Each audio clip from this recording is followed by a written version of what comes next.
If I was born to be a winner, then I'ma grow up to be a go-getter. Blood, sweat, and tears written in the blacks and kings. 1 in a million, the billions I have to say. Welcome along, F1 fans. Will Buxton here to once again take you through the annals of F1 history and test your general knowledge of the sport with episode 2 of Grill the Grandstand. You can play along on f1.com, entering your answers as you go. Just follow the link in the description. Of course, you can answer the questions in the traditional method with just a pen and a piece of paper. And if you do that, I'll be giving you the answers at the end. So let's get started with round 1, one-hit wonders. Okay, question 1. You're watching Robert Kubica take what was his one and incredibly only Formula 1 Grand Prix victory, just 1 year after that massive shunt in Montreal. But how many times did the pole start from pole? No multiple choice here, just give us the number of times Robert Kubica started a Formula 1 Grand Prix from pole position. Question number 2. Lance Stroll took his first and thus far one and only Formula 1 podium at the 2017 Azerbaijan Grand Prix. Crazy race. But the question that we are asking is, where did he start that race? Was it A, P7, B, P8, C, P9? You can see where this one's going. Was it D, P10, E, P11, or was it F, P12? Lance, of course, has a reputation for making up a decent number of places in race conditions. And Baku, of course, is a place where anything can and often does happen. Championship contenders driving into one another, teammates driving into one another, and an unsuspecting teenager grabbing a podium and being gifted a shoey from the race winner. But where did he start that race? Answers in. Time for question number 3. Giancarlo Baghetti, here scoring his first and only Formula 1 victory. But can you tell me which race start was it for the Italian? Did he win on debut? That would be A. How about B, his 7th race? C, his 11th? D, 13th? Was it E, his 20th race? Or F, his 25th Grand Prix?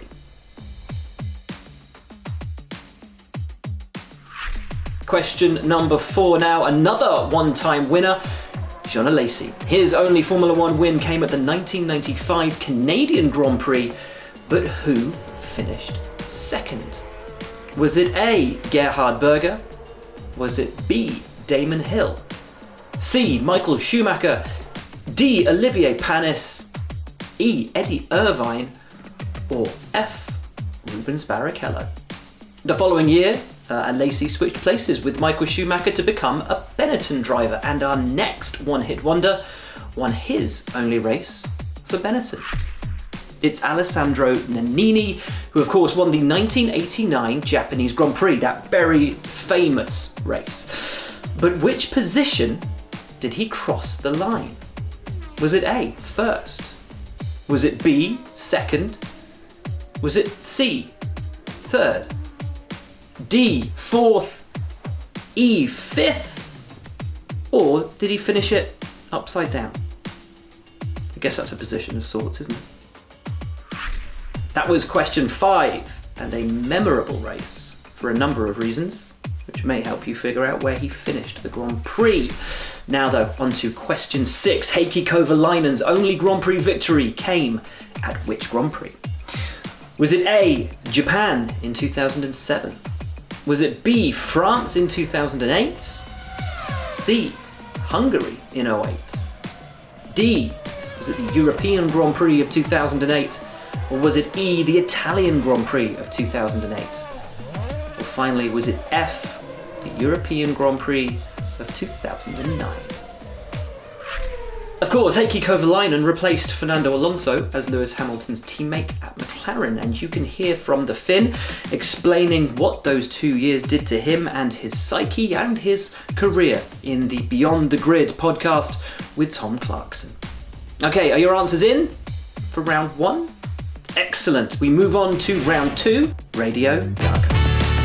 We're kicking off with this meme-worthy classic from Fernando Alonso in Italy 2017. What a joke! The 5 seconds. What a joke! So, Fernando Alonso is complaining in this clip about a time penalty. But who was the time penalty given to? Was it A, himself? B, Sebastian Vettel? C, Sergio Perez? Was it D, Kevin Magnussen? E, Esteban Ocon? Or F, Jolyon Palmer? Something a bit different now for question 2. We reimagined this bit of team radio from Brazil 2019 as an Elvis impersonators contest.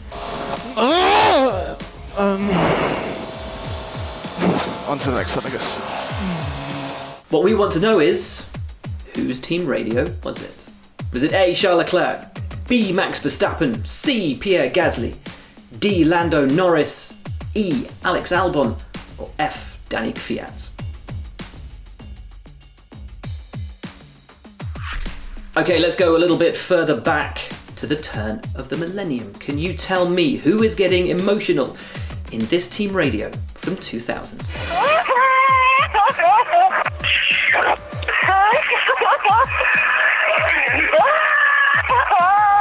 Was it A, Michael Schumacher, B, Rubens Barrichello, C, Giancarlo Fisichella, D, Kimi Räikkönen, E, Mika Häkkinen, or F, Ralf Schumacher?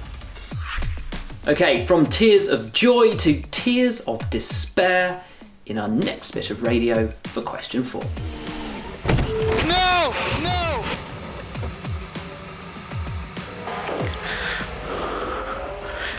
I think hit us. That's Romain Grosjean's engineer on the radio in Baku 2018. But who does he suspect of hitting Romain? Is it A, Marcus Ericsson, B, Max Verstappen, C, his teammate Kevin Magnussen, D, Fernando Alonso, E, Sergio Perez, or F, Carlos Sainz? One of the most memorable pieces of team radio there from 2018. Probably quite an easy question. Do you remember the driver in question? On to the 5th question of the second round now, and it's back to Fernando Alonso. Okay, he pushed me off the track. I think you have to leave a space. All the time you have to leave a space. Okay? Who then is Fernando saying didn't leave him enough space in Bahrain 2012? Was it A, Mark Webber, B, Romain Grosjean, C, Nico Rosberg, D, Sebastian Vettel, E, Sergio Perez, or F, Michael Schumacher?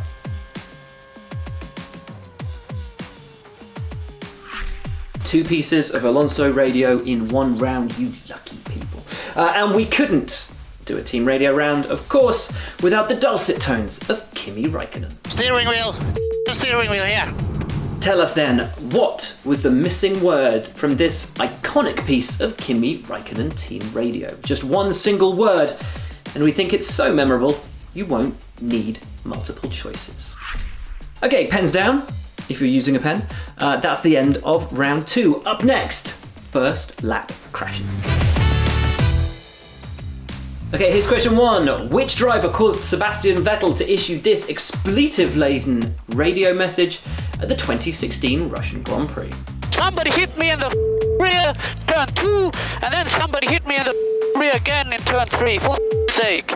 Honestly, what the are we doing here? Was it A, Daniel Ricciardo, B, Danny Kvyat, C, Max Verstappen, D, Nico Hülkenberg, E, Kevin Magnussen, or F, Pascal Wehrlein?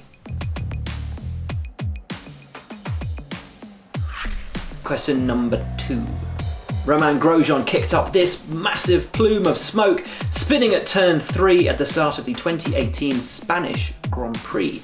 But which 2 drivers' races did he end in doing so? 2 answers for this one from the following selection. A, Pierre Gasly, B, Kevin Magnussen, C, Nico Hülkenberg, D, Fernando Alonso, E, Stoffel van Dorn, and F, Esteban Ocon. 2 correct answers, 2 choices, lock them in. You can jump on board with Roman and experience the mayhem in full 360 degrees on the F1 YouTube channel from the lead up right through to the aftermath. On now though to our third first lap crash question. The 1990 Japanese Grand Prix will forever be remembered for this championship defining crash. But who went on to actually win the race? Here are your choices. A. Gerhard Berger. B. Alessandro Nannini. C. Riccardo Patrese. D. Nelson Piquet. E. Thierry Boutsen. Or F. Nigel Mansell. Tricky one. Okay, question 4. Carbon fibre flew at the start of the 2012 Belgian Grand Prix, but which driver, before the melee, had actually jumped the start? Was it A. Lewis Hamilton, B. Romain Grosjean, C. Pastor Maldonado, D. Fernando Alonso, E. Jenson Button, or F. Felipe Massa? For the jump start, this driver took a 5-place grid penalty at the next race in Italy, which added on to another 5-place grid penalty for an avoidable collision. Right, lock in those answers. Here comes question 5. Jody Scheckter's McLaren spun coming out of Woodcote Corner at the British Grand Prix, taking out multiple cars. The race was red flagged, got going again, full race distance, albeit with 11 fewer cars contesting it. But what year did that happen? Put down the year you think in 4-digit form. On to the last question of the round now, and from Silverstone, host of the very first World Championship race in 1950, to Monaco, host of the second ever round of the World Championship. And we are going back to 1950, because what caused 10 of the 19 starters of that 1950 Monaco Grand Prix to be eliminated on the very first lap? Was it A, an overturned car at Mirabeau? Was it B, flooding over a seawall? C, a stray dog on track? Was it D, an oil spill? E, a stalled Maserati? Or F, a flock of low-flying seagulls? Last chance to decide on your answer then before we move on to our next round, Whose Helmet? Here we go then, 6 questions all about Dr. Helmut Marko. It's not. It's about race helmets, of course. If you, like me, spent all of your school days drawing racing drivers' lids on your school books, this should be an easy round, and we'll start with one which everybody should be able to get. Which 2 drivers sported this pattern on their race helmet? It is, of course, a very distinctive design, and hopefully a relatively easy one for you to guess. Pick your 2 drivers from this list. A. Damon Hill, B. Nico Rosberg, C. James Hunt, D. David Coulthard, E. Graham Hill, F. Keke Rosberg. So select your 2 drivers from that list. Okay, question 2. Which driver paid tribute to Evel Knievel with this motif on their helmet at the 2016 United States Grand Prix? Was it A. Lewis Hamilton, B. Romain Grosjean, C. Kevin Magnussen, D. Max Verstappen, E. Daniel Ricciardo, or F. Danik Fiat? At the time, drivers couldn't make changes to their overall helmet design, so this tribute is fairly minor. But from this year, don't forget, drivers can now have that freedom once again to change their lid livery as many times as they like. Okay, back to an era when drivers kept the same design for their entire careers. Whose design is this? Was it A. JJ Leto, B. Mika Salo, C. Mika Hakkinen, D. Stefan Johansson, E. Keke Rosberg, or F. Taki Inui? That's actually tougher than it sounds. Oh look, 3 simple stripes a style adorned by many drivers over the years. Okay, let's take a look at a clue for question 4. Whose helmet do you think this is? Is it A, Heinz-Harald Frentzen, B, Jacques Villeneuve, C, Alexander Wurz, D, Tarso Marquez, E, Olivier Panis, or F, Antonio Pizzonia? A few more colours than the last picture and a pretty unique design. Hopefully it's enough to give you the answer. Question 5 now. Who is driving in this helmet? Is it A, Michael Schumacher, B, Nigel Mansell, C, Ralf Schumacher, D, Martin Brundle, E, Mika Hakkinen, or F, David Coulthard?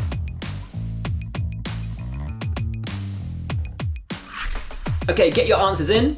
All you F1 history aficionados, I'm sure, know the correct answer to that one.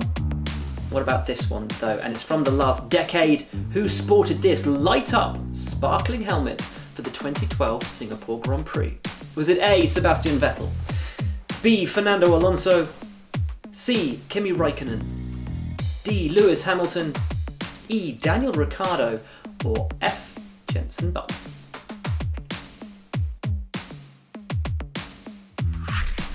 Okay, got your answers in?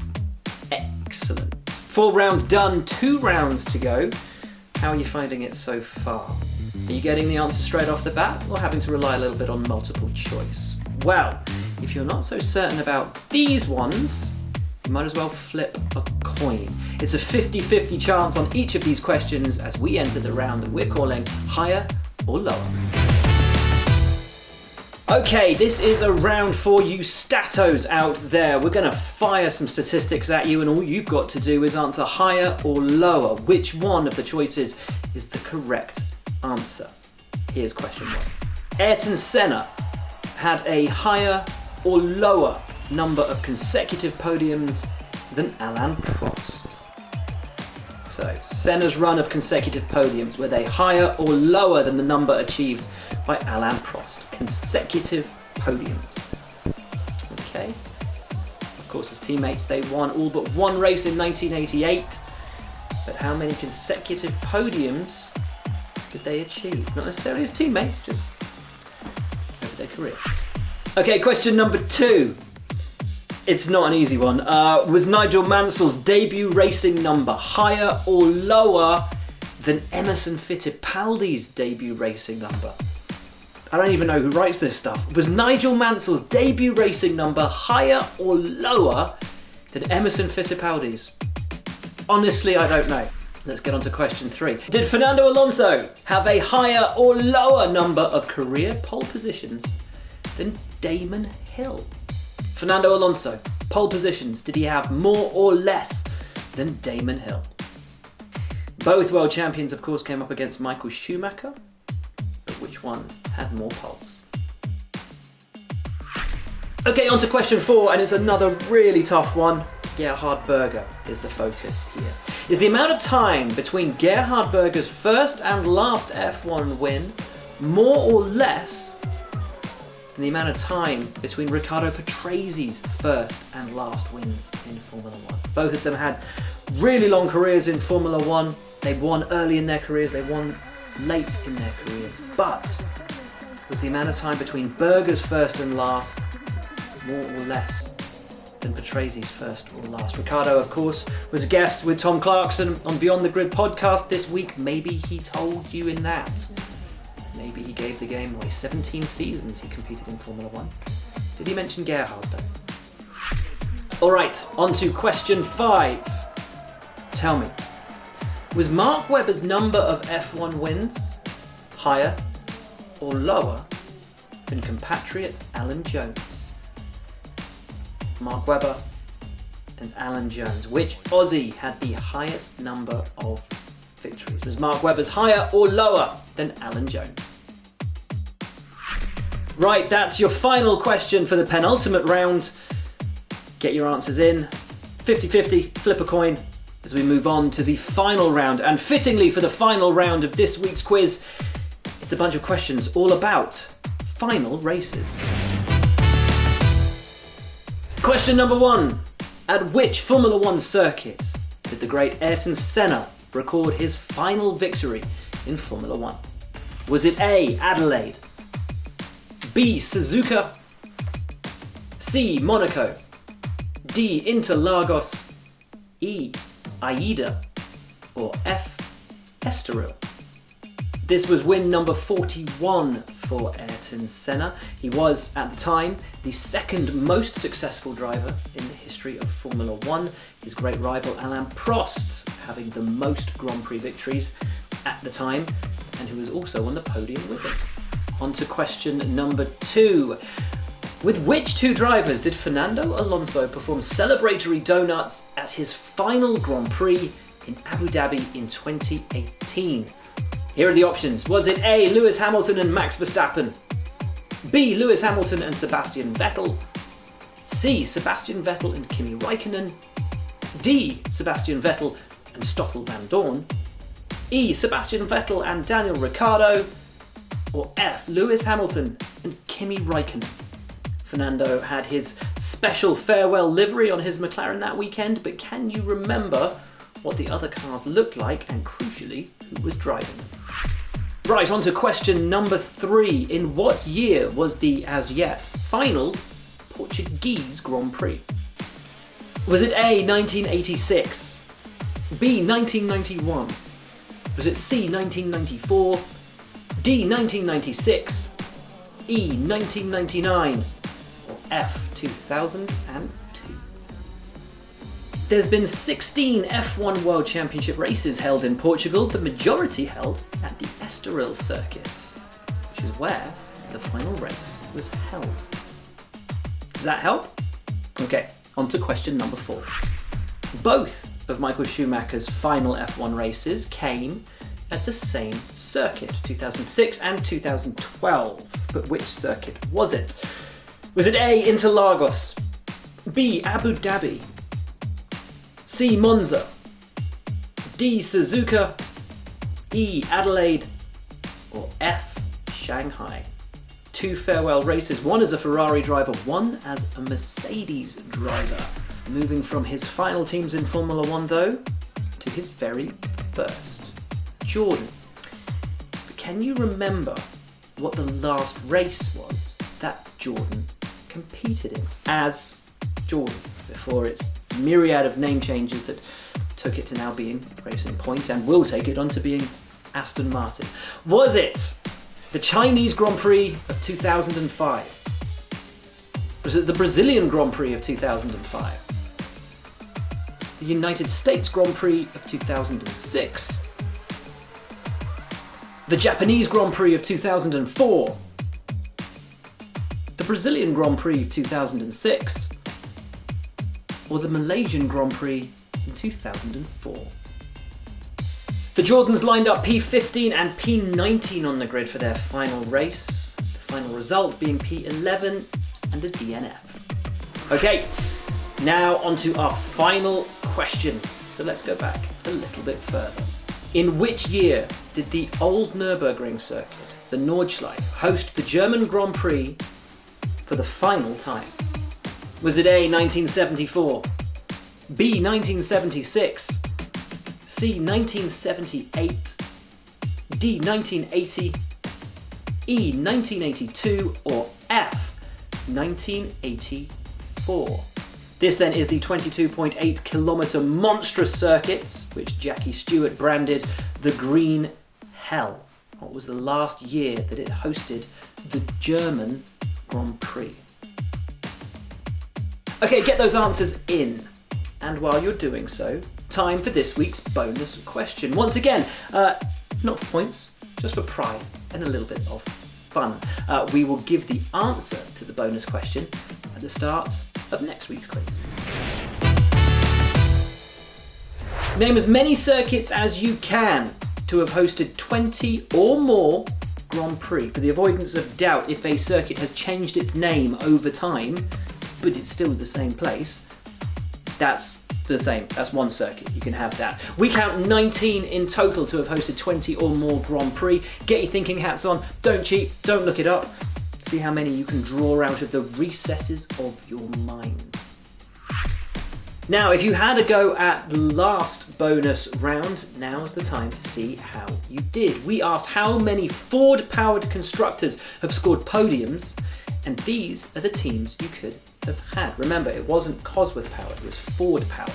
You could have had Lotus, of course, McLaren, Matra, Brabham, March, Tyrrell, Surtees, Shadow, Hesketh, Williams, Penske, Wolf, Fittipaldi, Arrows, Ligier, Benetton, of course, Dallara, Onyx, Sauber, Stewart, and Jordan. It's a bit of a random order to put them in, but there you go. Well done if you got them all, but more than 15 right. Hell, I'd say more than 10 right is a pretty good effort right there. So let's see now how you did with this week's question. Right, here come your answers. Round 1 was one-hit wonders. So stop, collaborate, and listen. Robert Kubica had just one pole position in his Formula 1 career to go with his one Formula 1 Grand Prix victory. So 1 is the answer you were looking for. Question number 2.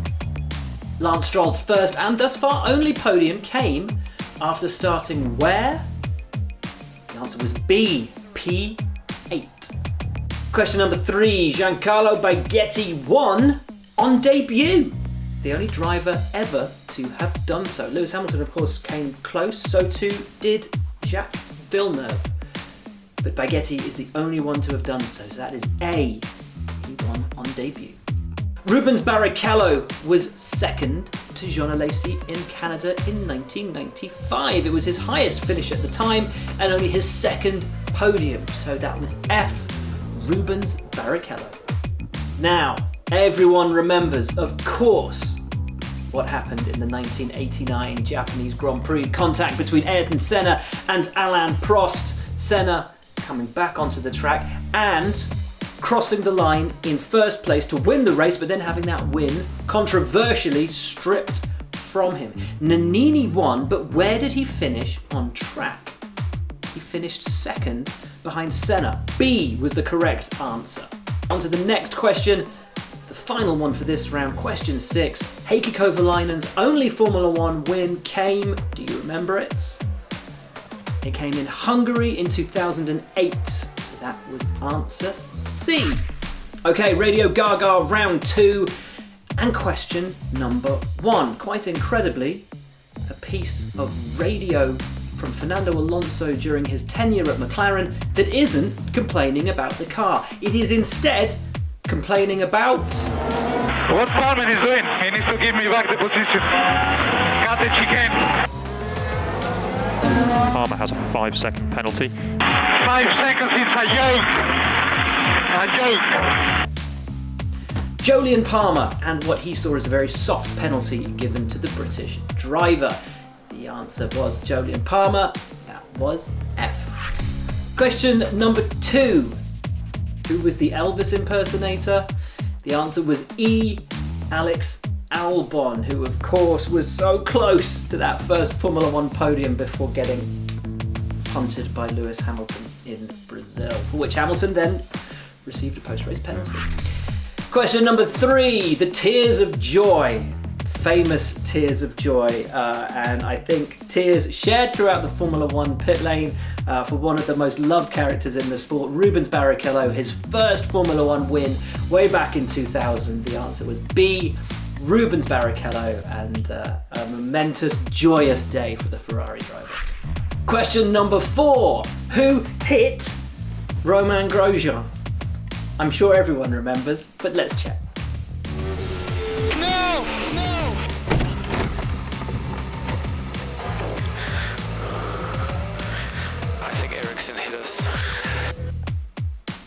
Of course, the answer was A, Marcus Ericsson. Question number 5. Who isn't leaving Fernando Alonso enough space? All the time. You have to leave space. It was Nico Rosberg, of course, answer C. And question number 6. Steering wheel, blank, and steering wheel. Ooh. Let's check to see if you got the missing word. Steering wheel. Claps and steering wheel here. Yep, if you put gloves and steering wheel, then pat yourself on the back. You got that one right. On to round 3. Round 3 then is all about first lap crashes. Question 1, the expletive-laden piece of radio from Sebastian Vettel in Sochi was aimed at B, Danny Kvyat, of course. Question 2, a 2-part answer for this. Which 2 drivers did Romain Grosjean help to nerf out of the race at the start of the Spanish Grand Prix in that plume of smoke? It was Nico Hülkenberg and Pierre Gasly. So if you put down A and C, you were correct. Question 3, Ayrton Senna and Alain Prost collided at turn 1 in Japan in 1990, but who went on to win the race? It was Nelson Piquet for Benetton. Question number 4, in Belgium 2012, you will of course have remembered Romain Grosjean receiving a penalty for causing a collision at the start. It wasn't just a penalty though, it was a race ban. It was actually Pastor Maldonado who jumped the start. So there you go, it was C, Pastor Maldonado. On to one of the tricky questions now where we don't give you a multiple choice. This massive pile-up at the British Grand Prix was caused by Jody Scheckter, but what year did it occur? It was 1973. Well done if you got that one right. And lastly, going back to the very first year of the Formula One World Championship, believe it or not, it was flooding from high waves over the seawall in Monaco, which caused all those retirements in just the second World Championship race. So answer B. Right, onto lid liveries. This is either going to be a round that you loved or hated. Question number 1. The colour and the design represents 8 oars and was used by the London Rowing Club, for whom Graham Hill rowed. His son Damon also used the same design on his helmet, so its answers A and E, Damon and Graham Hill. Question number 2. This Evel Knievel tribute for the 2016 US Grand Prix was actually worn by Daniel Ricciardo. So that's answer E. Question 3. 3 blue stripes, and they were, of course, Mika Hakkinen. Now the colourful swirls in question 4, based loosely around his father Gilles' design, with many more colours in use. This was the helmet of Jacques Villeneuve. That's answer B. Question number 5. Yes, it's Michael Schumacher's helmet, but no, it's not Michael Schumacher that's wearing it. David Coulthard was struggling with his helmet during the 1996 Monaco Grand Prix. The visor kept misting up, and Michael lent him a spare for the Grand Prix, one of those strange occasions in F1 history. So the correct answer is F, David Coulthard. Which brings us through to the final question in this round.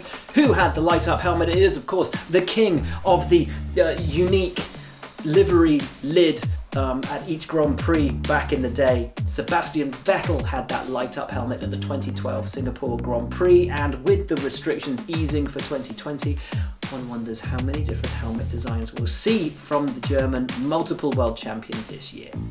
So how did you do? Did you know your helmet without raising a sweat? Or were you hoping for better? On to the next round. Okay, on to the higher or lower round. 50-50 chance on all of these. If you flipped a coin, good luck to you, because here come the answers.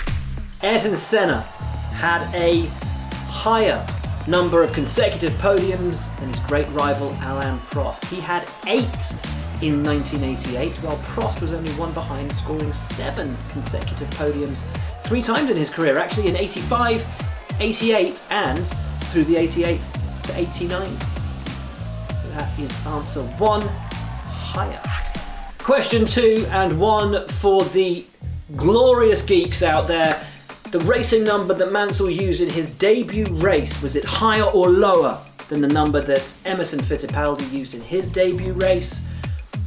Those of you who have the brains for these kind of things will remember that Nigel Mansell made his debut in a third car for Arrows in Austria in 1980 and ran with number 43 while Emerson Fittipaldi debuted the number 28 in Great Britain in 1970. So Mansell's debut number was higher than that of Emerson Fittipaldi. On to question 3 now. Fernando Alonso enjoys a higher number of career poles than Damon Hill, but it was close. 22 for Alonso and 20 for Damon Hill. On to question 4 now, and it was that tricky one about Gerhard Berger and Riccardo Patrese. The length of time between first and last wins. Well, it turns out that Gerhard Berger had the greater number of days, the greater amount of time between first and last wins. 10 years, 9 months and 15 days between Berger's first and last wins. 10 years, 5 months and 2 days between Patrese. All of which brings us to question 5 and the battle of the Aussies, Mark Webber and Alan Jones. And it was Mark Webber that we asked the question of. Was his tally higher or lower in the win stakes in Formula One than Alan Jones? The correct answer is it was lower. Alan Jones had 12 career wins, Mark Webber had 9.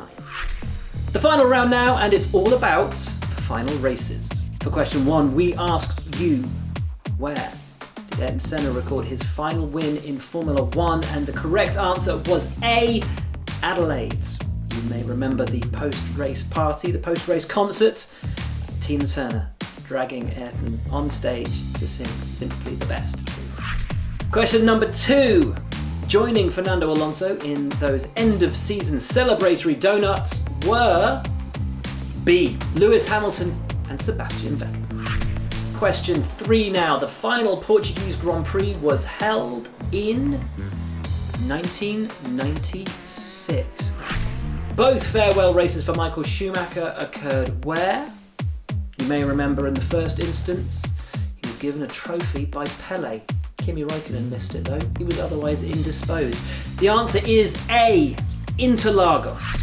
Which brings us to question 5. The last race for Jordan Grand Prix was the Chinese Grand Prix in 2005. And so to the final question from the final round. The last time Nürburgring's Nordschleife hosted the German Grand Prix was when? Fittingly, given the horrific accident that occurred in that race, 1976 was the last time that the Nordschleife was used for a Formula One Grand Prix. The answer was B, 1976. So how did you do? Better than last time? Not quite as good as last time. I imagine your enjoyment will depend heavily on how your score went. We hope you have enjoyed it though. We will be back very soon for another round of quizzing. In the meantime though, learn more about F1 and its history. Watch old races on f1.com and of course on F1 TV. For now though, from us, that's your quizzing lot. If I was born to be a winner, then I'ma grow up to be a go-getter. Blood, sweat and tears written in the blacks of kings. 1 in a million, the billions that have to sing.